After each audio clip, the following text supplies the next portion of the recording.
Hello बच्चों, कैसे हैं आप लोग। बच्चों लास्ट क्लास में हमने क्वेश्चन नंबर 6 तक सॉल्व किया था। अब क्वेश्चन नंबर 7 देखते हैं। जो हमसे कहा गया 2 कॉइंस आर टॉस्ड वंस। हमारे पास 2 कॉइंस थे, हमने उनको एक बार उछाला। वेयर एक इवेंट आया ई, टेल अपीयर्स ऑन 1 पॉइंट। एक बार टेल अपीयर हुआ, हमने उसको ई कहा। 1 कॉइन शोज हेड, एक कॉइन ने हेड शो करा, इसको हमने एफ कहा। तब कहा गया पी ई बाय एफ निकाल, यानी कंडीशनल प्रोबेबिलिटी निकालना है ई बाय। तो सबसे पहले बच्चों सैंपल स्पेस देखो, 2 बार कॉइन टॉस कर गया, 4 सैंपल स्पेस। क्या क्या आ सकता है?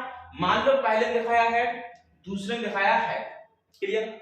हो सकता है पहला हेड शो करे, दूसरा टेल शो करे, पॉसिबिलिटी। हो सकता है पहला वाला टेल दूसरा वाला हेड दे दे, ये भी हो सकता है दोनों टेल दे दे। ये हमारे पास सैंपल स्पेस, टोटल आउटकम। अब बच्चों हमारे पास फर्स्ट केस की इवेंट ई ने क्या बोला, coins tail appears on 1 point. एक पॉइंट पर टेल आया, हमें वो इवेंट उठाने हैं, वो सैंपल स्पेस उठाने हैं जहां पर पॉइंट ने एक बार टेल दिखाया। देखो पॉइंट ने एक बार टेल दिखाया, मतलब यहां पर और यहां पर। देखो यहां पर 2 बार टेल है, ये हमारा आउटकम नहीं है। यहां पर एक भी बार टेल नहीं है, ये भी हमारा आउटकम नहीं है। हमें सिर्फ वो लेना जहां पर एक बार आया, यानी कि हेड टेल टेल है। हमारे पास ऑप्शन आया हेड टेल का और टेल हेड।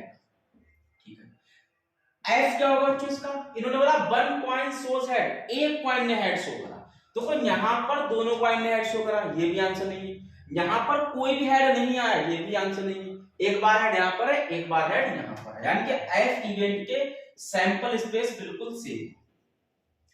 अब probability of E by F का फॉर्मूला क्या होता है बच्चों? Probability of E by F होता है probability of E intersection F upon probability of F, conditional probability.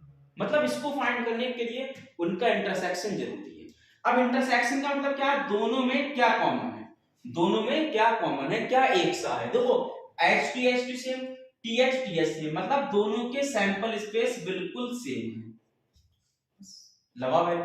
देखो E इंटरसेक्शन F 2 बार आंसर आया, कितने में से? 4 में से, तो 2/4। समझ में आपको? आ जाओ।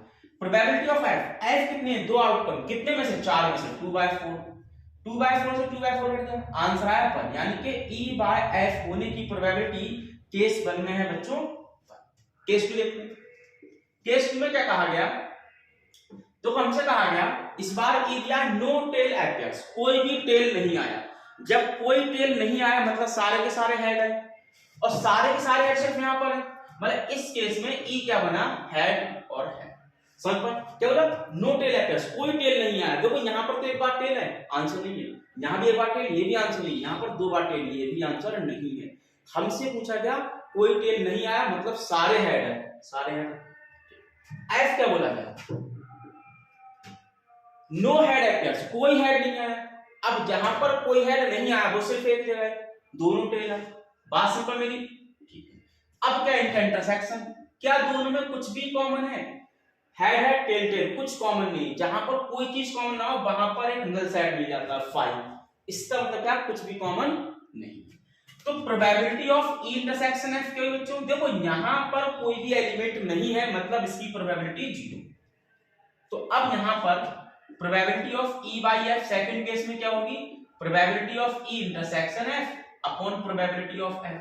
अब बच्चों ई इंटरसेक्शन एफ 0 है, प्रोबेबिलिटी ऑफ एफ कितनी है? एफ कितने बार है? एक एलिमेंट है, कितने में से?